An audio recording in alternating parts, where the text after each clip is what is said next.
Okay, so this is the next project here. It's a 12 by 20 deck. There'll be a landing here, maybe like a 3 by 3 landing, and then a stair set that'll come down to the driveway. Above it, there'll be an open rafter shed roof, roughly the same size, and then the whole porch will be a screened-in porch, but it'll have knee walls with sill ledges at about maybe 3 feet off the deck surface. So I'm going to bring you along and not show you every step or detail every step, but I'm going to do this series here basically with a weekly recap. So I'll show you the end product after the end of the week, and then I'll bring you along during the week to show you the work. So let's get started. Alright, so the first thing I did on this job was to set up the ledge board, which all the deck is a 2x10. It's all 2x10 treated framing. So I started by laying out marks on the deck board and drilling the holes so that way I would avoid all the joists in the future. So I drilled a hole and then I came back and used the chisel just to kind of clean up some of the fibers that were kind of sticking up rough.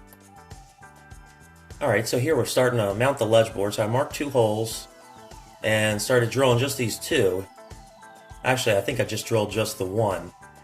And once I got that 1 hole up, then I just went to the other side while my friend was holding the board up. So I've got to tighten. I had a line on the wall that I just gauged off of. So I got that second one set. Once I get that tightened, then you can get back to it.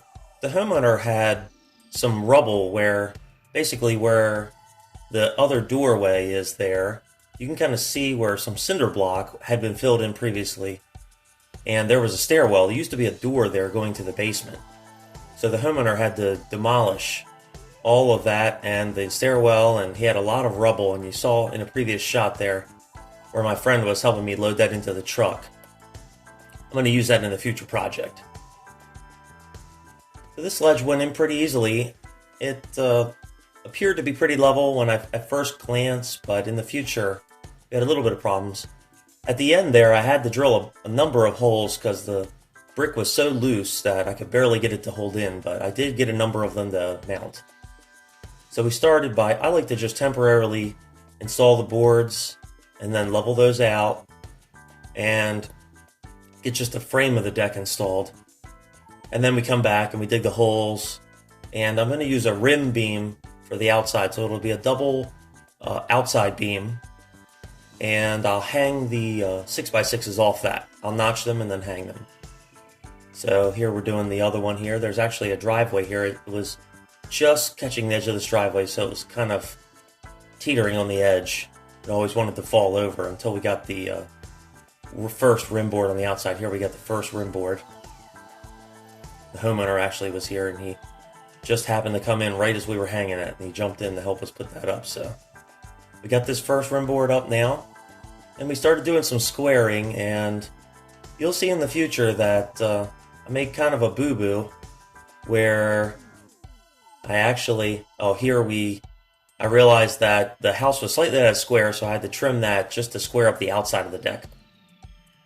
Which, like I said, in the future, I actually made a mistake. It was, really embarrassing. I installed the joists on the backside on the outside of the rim board, of the ledge board. And on the outside, I installed the joist set in to the rim board.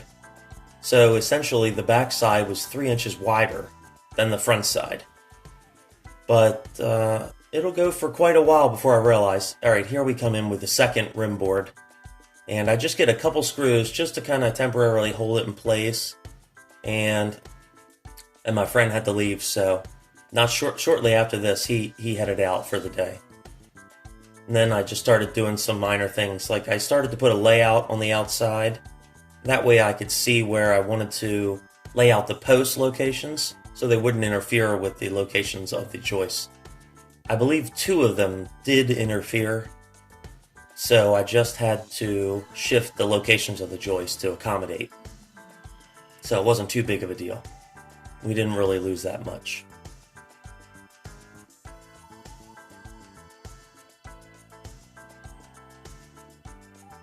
So right now I'm marking the locations of the joist. Okay, now this is the following day, and I started every day basically by loading more of that rubble in, just to kind of get rid of it as I was there each day, so it wasn't really too bad. It ended up being about 4 loads worth of rubble that I could take in the truck. And I've just got it stored, like I said, for a future job. I might do this living shoreline at my house. So I'm going to try to just gather some rubble to do it with. Now I had to have 2 separate deliveries. And this one, the first one here, is all the 20-foot material, which is all the treated material and the joist for the roof and the couple of the rim boards. So the 2 rim boards and then the ledge board. I actually picked those up, so that wasn't a big deal. So okay, so this is the following day here, and I wanted to try to set some joist because the outer rim board was so wavy. So I put a string and then cut the joists, measured the joist to the string, and then cut those. But I forgot to take the 1.5 inches off because I put the string in the center of the 2. So they were all 1.5 inches too long. So I did these 2 joists, and it worked out pretty well. I didn't even have to use the third one, even though I had it cut, so I just said, let's wait. So, okay, right here, I went around and just started leveling just to confirm that everything still looked good, and then tried to just confirm it with a final square, and then we could go ahead and start digging the holes. I'm pretty sure that this is what I was trying to say was the final square here, but as I said, this is all irrelevant, wasted time, because it's 1.5 inches out in the back on each side. But I won't know that until coming into the future. So we'll see here. I just kind of plumbed down and started marking where the holes are. And then we start digging here. And I speed this up because this took a long time. So 4 holes. This first hole was as easy as they come. Second hole was okay. The third hole was a little bit harder. It had some rocks and some rubble, but that last hole, the 4th hole where my friend and I are over there, that hole had a cinder block. You'll see it come out here shortly. There it is. And then it was like a section of sidewalk almost that was between the 2 holes, and we were pounding and pounding with the digging bar to try to get that out. It just... Finally, I had to get a Sawzall because it had rebar mesh in it, and I was cutting the mesh and breaking it off piece by piece, just chiseling it out. But we finally did get the hole there. And I had concrete delivered. I didn't show the second delivery, but I had concrete delivered. I had 24 bags. I always like to overshoot. At least I know I can always mix it and just throw it in the hole. I was assuming it would be about 6 bags per hole, 80-pounders. So I like to kind of overdig the hole, especially with the roof. I was shooting for a 2-foot round hole, so I mushroomed the holes at the bottom a little. Okay, so I'm starting to notch these 6x6s. So I had to first trim the length to what I wanted, and then I had another mark that was the notch. So this, I believe, was the second one, because the first one I cut and I said, oh, I really should film it, and I forgot. So I cut this one, and then we started mounting them. I just kind of hang them and screw them in temporarily, and then once I get everything locked in with the concrete, we'll drop the load down on it and then put the bolts through.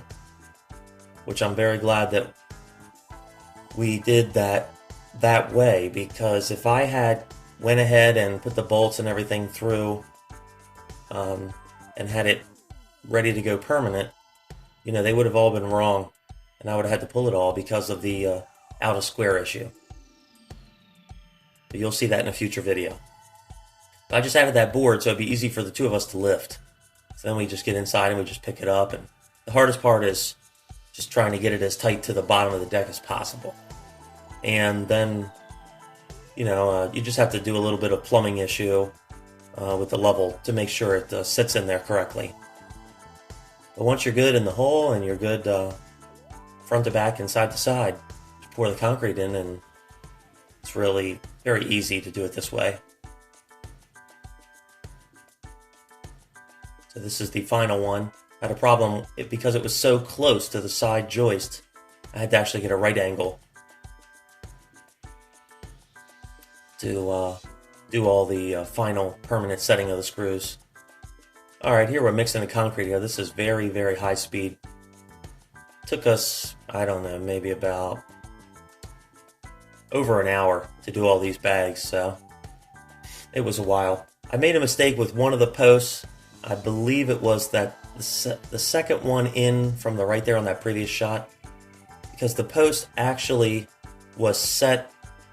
I cut to the mark for the notch instead of cutting to the mark for the trim down mark. So it was in essence, 9 inches too short. So we had to add a lot of concrete. We had one batch that we had to add so much concrete that we had maybe about 4 bags in the wheelbarrow, so it was getting a little excessive. So, okay, here we go. The concrete's all set, and thank you for watching. I will upload the next video, hopefully shortly. We'll be on a weekly schedule, so I hope you enjoy. If you like it, please hit a thumbs up.